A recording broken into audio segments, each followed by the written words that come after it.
জানেন নাকি বর্তমানে ব্যাপকভাবে আলোচিত ও ব্যবহৃত এআই বা আর্টিফিশিয়াল ইন্টেলিজেন্স শিখে গেছে মানুষকে ব্ল্যাকমেল করতে।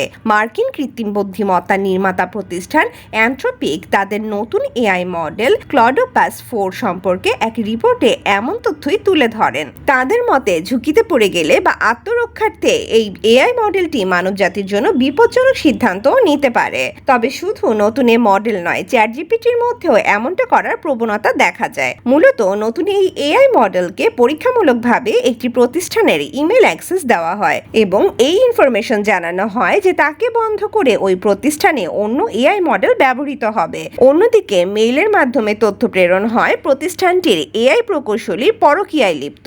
আশ্চর্যজনকভাবে ওই এআই মডেলটি বারবার ওই প্রকৌশলীকে এই হুমকি দিয়ে মেইল করতে থাকে যে তাকে বাদ দিয়ে যদি অন্য কোনো এআই মডেল আনা হয় তবে সে তার পরকীয়ার খবর অনলাইনে ছড়িয়ে দেবে। বর্তমানে আমরা অনেকেই ছবি এডিট বা অন্য কোনো কারণে এআই অ্যাসিস্ট্যান্টকে মোবাইল অ্যাক্সেস প্রদান করি, যা আমাদের পার্সোনাল ইনফরমেশনগুলোকে ফেলতে পারে মারাত্মক ঝুঁকির মধ্যে।